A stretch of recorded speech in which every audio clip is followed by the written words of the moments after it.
आज एक नया चैप्टर शुरू करने जा रहे हैं, कोऑर्डिनेशन कंपाउंड। देख लिए रहोगे कोऑर्डिनेशन कंपाउंड। जो महाराष्ट्र गवर्नमेंट ने स्टेट गवर्नमेंट ने नया बुक लॉन्च किया है, उसके बेसिस पे क्या है कोऑर्डिनेशन कंपाउंड। मुझे ज्यादा से ज्यादा 4 से 5 लेक्चर लगेंगे। हम पूरा उसको एकदम डिटेल्ड में कवर कर लेंगे। What is coordination compound, coordination compound का कैसे होता है, क्या होता है, उसके अंदर क्या पढ़ेंगे, हाइब्रिडाइजेशन कैसे निकालेंगे, मैग्नेटिक मोमेंट कैसे निकालेंगे, स्पिन मल्टीप्लिसिटी कैसे निकालेंगे, वैलेंस बॉन्ड थ्योरी क्या होता है, क्रिस्टल फील्ड थ्योरी क्या होता है, क्या लिमिटेशन है क्या नहीं, सब हम लोग इसके अंदर देखेंगे। तो आज शुरू करने जा रहे हैं coordination compound. Okay, lecture number 1 coordination compound. तो सबसे पहले हमें ये पता होना चाहिए कि कोऑर्डिनेशन कंपाउंड क्या होता है। What is a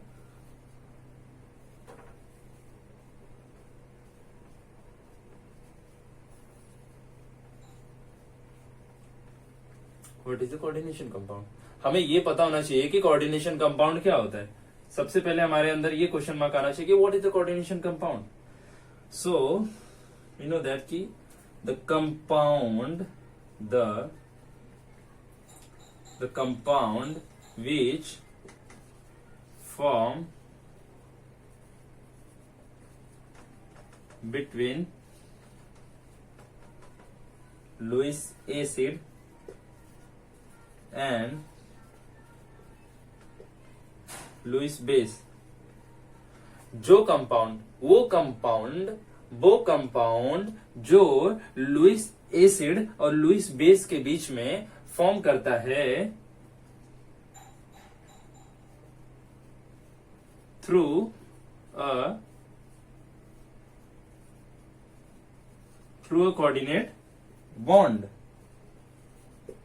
that is known as coordinate bond.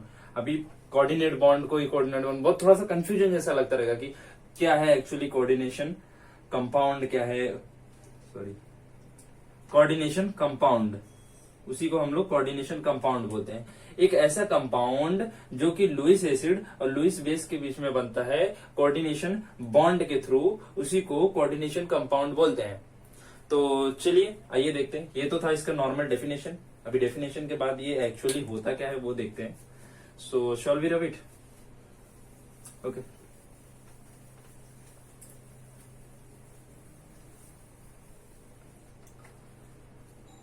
ये हो गया। अभी हमें देखते हैं कोऑर्डिनेशन कंपाउंड होता क्या है। जैसे देखो बोला गया कि लुइस एसिड और लुइस बेस के बीच में,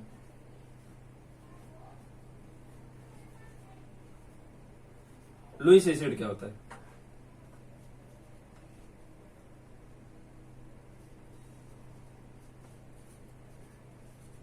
the component which accept the electron, वो कंपोनेंट जो कि इलेक्ट्रॉन एक्सेप्ट कर रहा है, इलेक्ट्रॉन का एक्सेप्टेंस कर रहा है। ओके, उसी को हम लोग लुइस एसिड बोलते हैं। एक कॉमन टर्म मैं बता रहा हूं, बहुत ज्यादा हाई लेवल का और बहुत ज्यादा कॉम्प्लिकेटेड सेंटेंस नहीं है।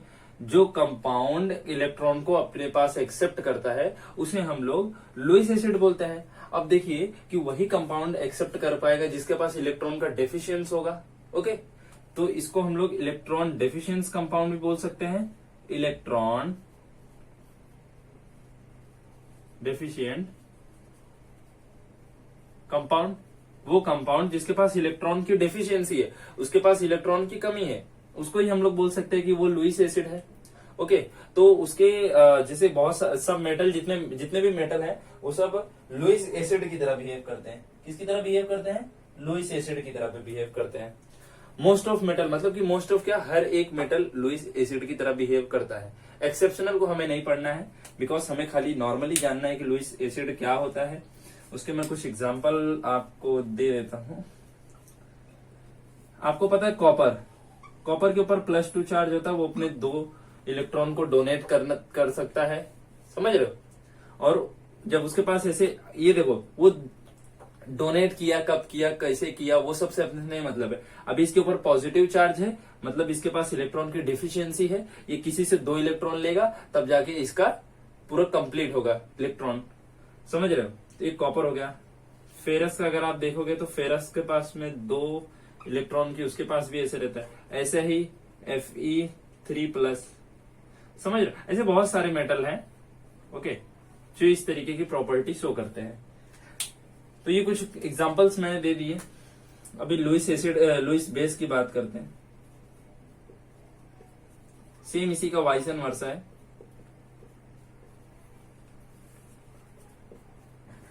The compound which donate electron is known as Lewis base। इसको हम लोग इलेक्ट्रॉन डोनर भी बोलते हैं, और इसको जैसे ये हो गया ना इलेक्ट्रॉन डेफिशिएंट कंपाउंड, इसको हम लोग ये भी बोल सकते हैं इलेक्ट्रॉन रिच कंपाउंड।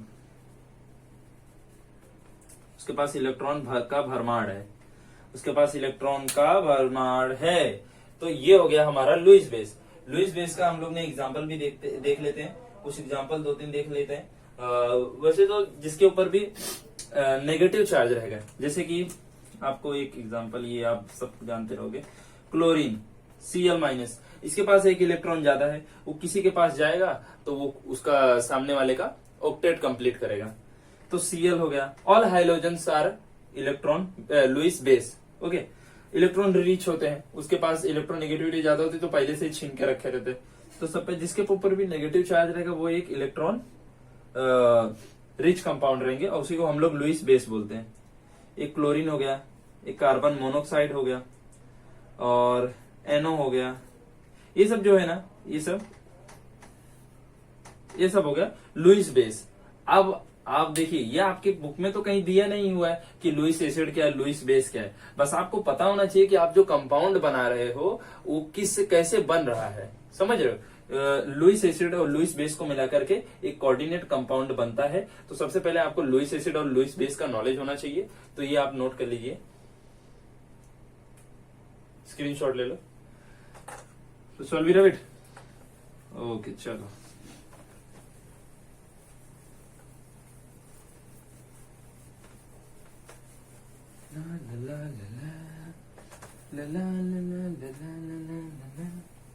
हो गया, ओके।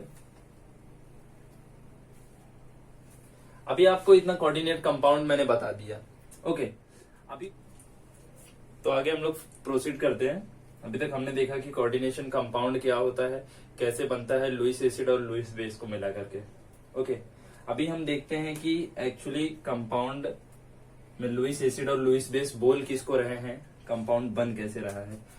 अब आप जानते हो कि कोऑर्डिनेट जो ये बॉन्ड है, ये एरो वाला बॉन्ड, ये बॉन्ड तभी बनता है जब लुईस एसिड और लुईस बेस एक जगह पे प्रेजेंट हो। जैसे ये हो गया लुईस एसिड जो इलेक्ट्रॉन एक्सेप्ट करेगा, और ये हो गया लुईस बेस। अब आपको कैसे पता चलेगा कि ये बॉन्ड ऐसे एरो का मुंह इस तरफ रहेगा या एरो का मुंह इस तरफ रहेगा, हेड इसका कौन सी तरफ में रहेगा। तो आपको एक बता दे रहा हूं कि जो एरो का ये हेड है, ये हेड पार्ट, ये हमेशा लुईस एसिड की तरफ में रहेगा, ये हमेशा लुईस एसिड की तरफ में रहेगा, ये हमेशा लुईस एसिड की तरफ में रहेगा। जो इसका हेड पार्ट है वो लुईस एसिड की तरफ में रहेगा, वो जो इलेक्ट्रॉन को एक्सेप्ट करेगा, इलेक्ट्रॉन एक्सेप्टर की तरफ में रहेगा। मतलब कि एक प्रकार का देखा जाए तो मेटल की तरफ में रहेगा, ओके। और लुईस बेस मतलब क्या, कि इलेक्ट्रॉन डोनर, जो इलेक्ट्रॉन को डोनेट करेगा, ओके, जो इलेक्ट्रॉन को डोनेट करेगा। मतलब कि जैसे कि हैलोजन हो गया, chlorine, bromine, iodine, nitrosonium ion, cyanide, ऐसे बहुत सारे हैं। तो ये सब जो है ना, ये सब इलेक्ट्रॉन इसमें देंगे, बहुत सारे। अभी लिखने जाऊंगा तो ब्लैक बोर्ड भर जाएगा। मैं एक बार ऐसे लास्ट में आपको बता दूंगा, अभी तो नहीं, 2-3 लेक्चर बाद जब हम लोग पूरा अच्छे से कोऑर्डिनेट कंपाउंड थोड़ा कर लेंगे तो मैं आपको इसका पूरा टेबल बना के यहाँ पे बना दूंगा, आप लोग उसका स्क्रीनशॉट ले लेना, ओके। तो ये हो गया, तो इस तरीके से बनता है। अब चलिए इसका एक एग्जाम्पल ले लेते हैं, जैसे कि K4FeCN6 ये एक कोऑर्डिनेशन कंपाउंड है। ये एक कोऑर्डिनेट कंपाउंड है। अभी कोऑर्डिनेट कंपाउंड को आगे भी एक बार अभी पढ़ाऊंगा। कोऑर्डिनेट कंपाउंड का थोड़ा सा एक और पार्ट बच रहा है इसके अंदर, वो आप जान जाओगे तो आपको ये पूरा अच्छी तरीके से पता चल जाएगा। अभी अगर हम लोग इसको पानी में डाल के डिसोसिएट कराएंगे तो ये 4 पार्टिकल के निकल आएंगे, और ये जो बॉक्स का पार्ट है, ये डिसोसिएट नहीं होता है। ये चीज नहीं अपने कॉन्स्टिट्यूएंट पार्टिकल में टूटता है कि फेरस अलग हो जाए Fe2 के फॉर्म में, साइनाइड Cn-1 के फॉर्म में सब अलग अलग हो जाए, ऐसा नहीं होता। ये बॉक्स के अंदर कुछ नहीं पानी कर सकता है। एक्वस सॉल्यूशन में सिर्फ ये 2 पार्ट में ब्रेक होगा, समझ रहे हो, ये 2 पार्ट में ही ब्रेक होगा। और इसके बीच अभी इसी जगह को हमें तो देखो जो कॉम्प्लेक्स पूरा पढ़ना है, जो हमें कोऑर्डिनेशन कंपाउंड पढ़ना है, वो हमें कोऑर्डिनेट कॉम्प्लेक्स, इसको कोऑर्डिनेट कॉम्प्लेक्स बोलते हैं। इसके ऊपर नेगेटिव चार्ज है इसीलिए इसे एनायनिक कॉम्प्लेक्स बोलते हैं। तो आगे पढ़ेंगे एनायनिक, कैटायनिक और न्यूट्रल कॉम्प्लेक्स, वो सब बाद में देखेंगे। लेकिन इस चीज को, इसी चीज में अगर ये चीज अप्लीकेबल कराएंगे लुईस एसिड और लुईस बेस को, तो हमें देखो काउंटर आयन से मतलब नहीं, हमें इसको काउंटर आयन बोलते हैं और इसको कोऑर्डिनेशन एंटायरिटी बोलते हैं। क्या बोलते हैं? Coordination entirety. कोऑर्डिनेशन एंटायरिटी, और इसको काउंटर आयन बोलते हैं। ये जो ब्रैकेट के बाहर का पार्ट बचा हुआ है उसे काउंटर आयन बोलते हैं, और ये जो ब्रैकेट पूरा होता है उसे कोऑर्डिनेशन एंटायरिटी बोलते हैं। ओके, अभी कोऑर्डिनेशन एंटायरिटी को और भी हम स्प्लिट करेंगे अंदर। जैसे कोऑर्डिनेशन एंटायरिटी में ये ब्रैकेट हो गया, स्प्लिट तो नहीं होगा एक्वस सॉल्यूशन में, बट इसका नामकरण कर दिया गया है कि ये जो है, इसको हम लोग जो मेटल यहाँ पे रहेगा, ऑलमोस्ट आपको सब मेटल ही मिलने वाला है। आपके पोर्शन में पूरा मेटल ही दिया हुआ है। तो जो मेटल है उसको हम लोग बोलेंगे कि ये सेंट्रल मेटल एटम है, और जो ये जो ग्रुप लगा हुआ है इसके ऊपर अटैच हुआ है उसे हम लोग लीगेंड बोलेंगे। क्या बोलेंगे? लीगेंड बोलेंगे। एक मिनट, इस चीज को हम लोग बोलेंगे लीगेंड। सबका अलग अलग प्रोनाउंसिएशन है, जो आपको करना है। लीगेंड्स बोलते हैं उसको। ओके, तो इसको लीगेंड्स बोलते हैं। ये पूरे को मिला करके हम बोलते हैं कोऑर्डिनेशन एंटायरिटी। और ये जो बाहर का बचा हुआ पार्ट है उसको हम लोग काउंटर आयन बोलते हैं। जरूरी नहीं है कि ये मेटल ही हो, कभी कभी क्या रहता है कि इसके ऊपर जब यहाँ पे नेगेटिव चार्ज है तो एनायोनिक है, मैंने बोला। कैटायोनिक जब आएगा तो इसके ऊपर पॉजिटिव चार्ज आ जाएगा, फिर यहाँ पे नेगेटिव आएगा, मतलब ये मेटल की जगह पे क्लोरीन भी हो सकता है, ब्रोमीन भी हो सकता है, SO4-2 भी हो सकता है, कुछ भी हो सकता है। ओके, तो ये इतना आपको समझ में आया कि इसको लिगेंड बोलते हैं, कोऑर्डिनेशन एंटायरिटी, काउंटर आयन। अभी इतना आपको समझ में आया। अभी हम थोड़ा सा इसके ऊपर एक बार और बात कर लेते हैं, इसके लुईस एसिड, लुईस बेस के बारे में बता देंगे। जो ये फेरस है ना, फेरस, ये लुईस एसिड की तरह बिहेव करेगा। ये बिहेव करेगा लुईस एसिड की तरह, और इसके आजू बाजू में 6 cyanide group, 1 2 3 4 5 6 cyanide group, cyanide group, cyanide group, cyanide group, cyanide group, cyanide group. Okay, तो ऐसे साइनाइड ग्रुप इसको पूरे 6 जगह से ऐसे दबा के रखे हैं, 6 तरफ से इसको पकड़ के रखे हैं। एक साइनाइड ग्रुप एक ही तरफ से पकड़ सकता है, इसीलिए 6 साइनाइड ग्रुप 6 तरफ से पकड़े। तो ये कोऑर्डिनेशन ये कोऑर्डिनेशन एंटायरिटी का मैंने डायग्राम बना दिया है। इसमें ये जो है इसको हम लोग इस चीज को हम लोग लुईस एसिड बोलते हैं, और जो ब्लू साइनाइड है, जो ब्लू पार्ट में है, ये साइनाइड, ये हो गया, ये हो गया, ये हो गया, ये हो गया, ये हो गया, ये सब क्या हो गया? ये हो गया लुईस बेस हो गया। इतना आपको समझ में आया कि लुईस एसिड और लुईस बेस से मिला के कोऑर्डिनेशन एंटायरिटी बनता है, और कोऑर्डिनेशन एंटायरिटी को और काउंटर आयन को मिलाकर एक कोऑर्डिनेट कंपाउंड बनता है। इतना समझ में आया? ओके, अगर कुछ इसमें से नोट करना है तो आप नोट कर लो। और इसको लिगेंड्स बोलते हैं, जो कोऑर्डिनेशन एंटायरिटी के अंदर में जो उसको अटैच रहेंगे, सेंट्रल मेटल एटम के सराउंडिंग में जो अटैच रहेंगे उसी को हम लोग लिगेंड्स बोलते हैं। ओके, तो इसको रफ करता हूं मैं।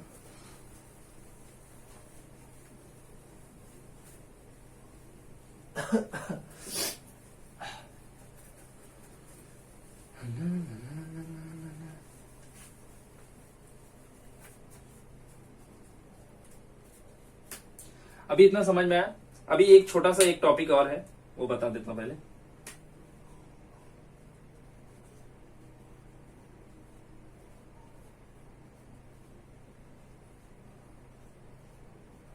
टाइप्स ऑफ कंपाउंड, कंपाउंड के टाइप्स हमें वो करने हैं।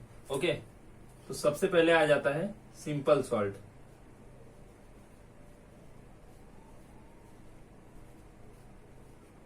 सिंपल सॉल्ट, अभी जो ये सिंपल सॉल्ट है, ये जो सिंपल सॉल्ट है, अगर हम लोग इसको पानी के अंदर डालते हैं और इसको डिसोशिएट कराते हैं, क्या करते हैं, पानी के अंदर डालते हैं।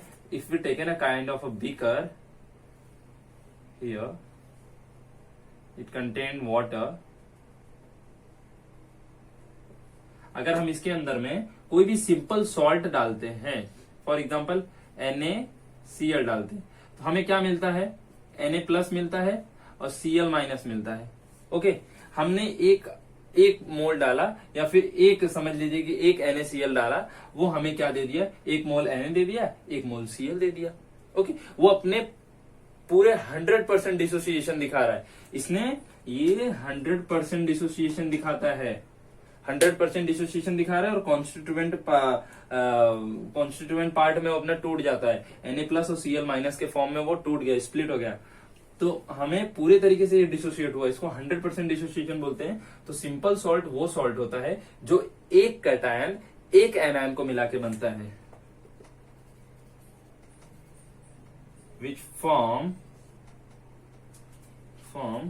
by mixing of one cation and one anion। अभी हमें कैसे पता चला कि वो एक कैटायन एक एनायन को मिला के बनता है?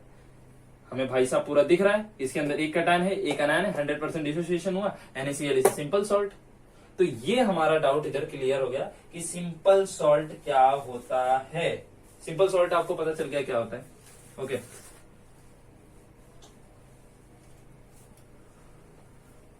इसको मिटा देते हैं। एक सिंपल सॉल्ट हो गया, सिंपल सॉल्ट कंपाउंड जो भी समझो आप, सिंपल सॉल्ट हो गया। ओके,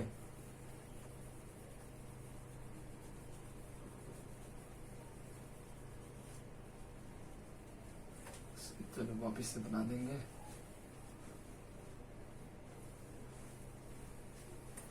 अभी अपना सेकेंड नंबर पे आता है double salt.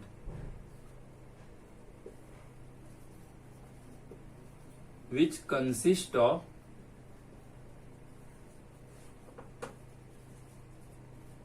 more than one cation and one anion।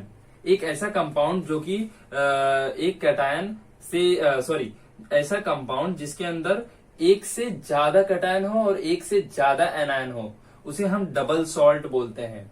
Okay, अभी इसका एग्जाम्पल आपको बहुत ही ज्यादा फेमस एग्जाम्पल रहेगा।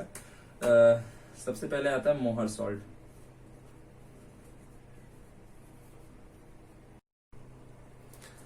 तो हम क्या पढ़ रहे थे, double salt, the salt which consist of more then one cation and one anion, that is known as a double salt. एक ऐसा सॉल्ट जिसके अंदर number of cations and anions एक से ज्यादा हो, उसे हम लोग डबल सॉल्ट बोलते हैं। अब देखते हैं इसका एग्जाम्पल एक ले लेते हैं। इसका एग्जाम्पल एक बहुत ज्यादा पॉपुलर है, मोहर सॉल्ट। बहुत बार डायरेक्टली इसको पूछ लिया गया है, सिटी में भी एक दो बार शायद आया भी हुआ है, और बहुत ही ज्यादा इंपॉर्टेंट क्वेश्चन है ये। तो इसका फॉर्मूला जो है मोहर सॉल्ट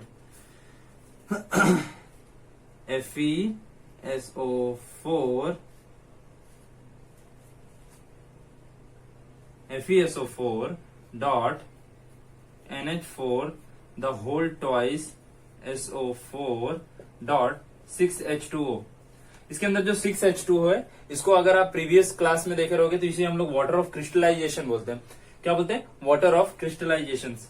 तो आप देख रहे हो कि इसके अंदर फेरस भी है, सल्फेट आयन भी है, अमोनिया भी है, और इधर भी सल्फेट है। तो अगर हम इस कंपाउंड को एक बीकर में अगर लेते हैं, इस बीकर में लेते हैं जो कि वाटर है इसके अंदर, समझ रहे हो, वाटर है, तो इस चीज को अगर हम इसमें डालेंगे, अगर हम लोग यहाँ से मोहर सॉल्ट डाल रहे हैं, मोहर सॉल्ट अगर डाले तो हम लोग को इसका कॉन्स्टिट्यूएंट आयन मिलेगा। किस फॉर्म में मिलेगा? Fe2 plus SO4 2 minus NH4 minus 1, इस फॉर्म में हम लोग इसके कॉन्स्टिट्यूएंट एटम्स मिलेंगे। तो आप इसमें देख रहे हो कि कैटायन एनायंस मोर देन 1 है। ओके, तो इस चीज को डबल सॉल्ट बोलते हैं। और इसका एक और एग्जांपल है, ये एग्जांपल नंबर 1 मान लो, और सेकंड पे आता है carnallite.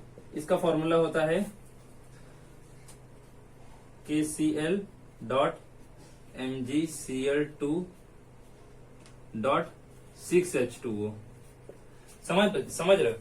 KCl dot MgCl2 6H2O, ये क्या है? कार्नालाइट। ये भी एक डबल सॉल्ट है, इसको भी हम लोग पानी के अंदर डालेंगे तो K प्लस फॉर्म के में मिलेगा और Cl माइनस 1 के फॉर्म में मिलेगा, Mg प्लस 2 के फॉर्म में मिलेगा और Cl जो है वो भी -1 के फॉर्म में ही मिलेगा।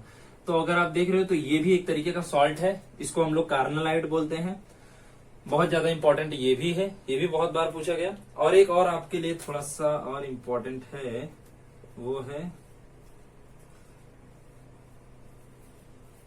पोटास आलम। पोटास आलम भी आपके लिए इंपॉर्टेंट ही है, समझ रहे हो? K2SO4 dot Al2SO4 the whole thrice dot 24H2O। Okay, ये नंबर प्रॉपर लिखना है, 24H2O 6H2O 6H2O। ये क्या रहता है कि वाटर ऑफ क्रिस्टलाइजेशन है, ये मिस्टेक नहीं होना चाहिए। इसके नंबर चेंज करने से कंपाउंड में चेंजेस आ जाते हैं कभी कभी क्या मेजरली टाइम चेंज आ जाते हैं। इसकी वजह से हमें ये याद होना चाहिए कि ये नंबर कितने हैं। ओके, अब आप देख रहे हो ये पोटास आलम है, ये सब ये तीनों डबल सॉल्ट है। इसको अगर हम लोग वाटर में डालते हैं तो ये अपने छोटे छोटे कॉन्स्टिट्यूएंट पार्टिकल में स्प्लिट हो जाता है। ओके, तो इसको नोट डाउन कर लो, इसको नोट डाउन करो।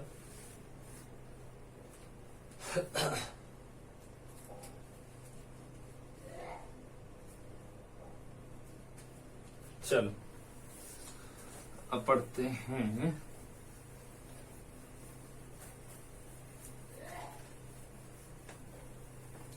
अभी टाइप्स ऑफ कंपाउंड में जो हमारा 3rd नंबर पे कंपाउंड आता है, इसको हम लोग बोलते हैं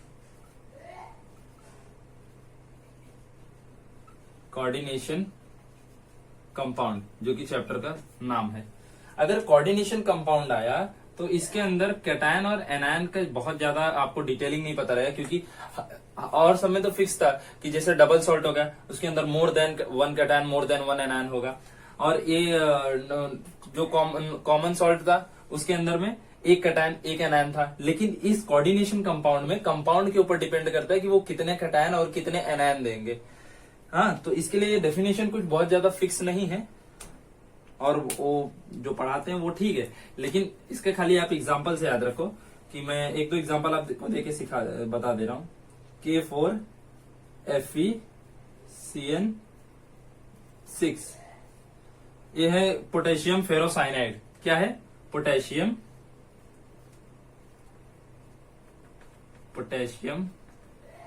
फेरोसाइनाइड। इसका इस तरीके से आपको लिखना पड़ेगा, फेरस का वो है। और ये तो कॉमन नेम है, ये तो कॉमन नेम में ये नहीं आएगा, इसको बोलते पोटेशियम फेरोसाइनाइड। और इसका अगर IUPAC नेम लिखेंगे तो हम लोग को लिखना पड़ेगा पोटेशियम हेक्सासाइनोफेरेट 2। क्या लिखेंगे? पोटेशियम हेक्सासाइनोफेरेट, और उसके बाद ब्रैकेट में रोमन में 2 लिखेंगे, वो उसका IUPAC नेम है, ये इसका कॉमन नेमिंग है। तो अब आप देखोगे कि ये भी एक तरीके का सॉल्ट है। अगर हम लोग ये एक बीकर लेते हैं जिसके अंदर क्या है? वाटर है। ओके, इसके अंदर वाटर है, हम लोग इस कंपाउंड को उठाए और पानी में डाले, अब ये डिसोसिएट होगा। इसके अंदर डाले, ये डिसोसिएट होगा। किसके फॉर्म में डिसोसिएट होगा? 4K प्लस के फॉर्म में डिसोसिएट होगा, और FeCN6 के फॉर्म में डिसोसिएट होगा। इस तरीके से समझ रहे हो? इसके अंदर ये 2 एटम्स बनेंगे, ये और ये। अब इसमें और प्रीवियस वाले सॉल्ट्स में क्या अंतर है? तो अब आप देखते रहोगे कि जो हम लोग पहले क्या पढ़े थे, कॉमन सॉल्ट, कॉमन सॉल्ट में हम लोग को 100% डिसोसिएशन मिल रहा था। एक कैटायन एक एनायन Na+ के फॉर्म में मिल जाता था और Cl- के फॉर्म में मिल जाता था। ये था कॉमन सॉल्ट। अभी इसके बाद जब डबल सॉल्ट था, डबल सॉल्ट भी 100% डिसोसिएशन दिखा रहा था। जितने भी डालो, हाँ मोर देन कॉन्स्टिट्यूएंट पार्टिकल दे रहा था, लेकिन 100% डिसोसिएशन दे रहा था, हर एक को डिसोसिएट कर दे रहा था, एक एक बॉन्ड को तोड़ता था पानी। लेकिन लेकिन लेकिन अभी इसमें कोऑर्डिनेशन कंपाउंड में अगर हम लोग इसको पानी में डालेंगे तो हमें ये सिर्फ 2 ही मिलेगा। अब आप देख रहे हो कि ये जो कोऑर्डिनेशन एंटायरिटी है, इसके अंदर पानी कुछ नहीं कर पा रहा है, नहीं। इसके अंदर फेरस को अलग किया क्या? नहीं। साइनाइड को अलग किया क्या? नहीं। तो जो इस प्रकार से सॉल्ट हो जिसमें कॉम्प्लेक्स के अंदर पानी कुछ न कर पाए, खाली उसके काउंटर आयन और कॉम्प्लेक्स को खाली डिवाइड कर दे, उस चीज को हम लोग कोऑर्डिनेशन कंपाउंड बोलते हैं, या फिर कोऑर्डिनेशन सॉल्ट भी बहुत सारे लोग बोलते हैं, लेकिन ठीक है हम लोग कोऑर्डिनेशन कंपाउंड बोलेंगे। ओके, आर यू गेटिंग और नॉट? ऐसे जितने भी हैं जैसे कि एक बहुत ज्यादा आपके में भी था, ये क्या नाम था इसका,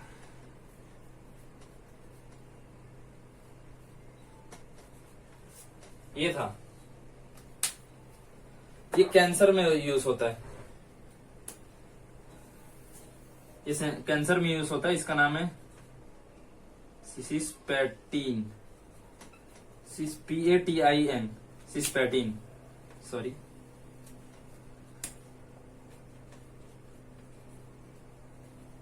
सिस्पैटिन, अगर हम लोग इसको पानी में डालेंगे तो इसमें जो ये जो चीज है, ये प्लेटिनम और NH3 टॉइस का, इसका बॉन्ड नहीं टूटेगा, Cl2 अलग हो जाएगा, इसके ऊपर पॉजिटिव चार्ज आएगा, कॉम्प्लेक्स एक कैटायनिक कॉम्प्लेक्स बन जाएगा और Cl2 एक counter ion, negative counter ion बन जाएगा। ओके, तो ये था कुछ कोऑर्डिनेशन कंपाउंड जिसके बारे में हम लोग ने ये देख लिया। कोऑर्डिनेशन सॉल्ट भी बोलते हैं इसे। ओके, इतना नोट किए, हो गया, मिटाते इसको।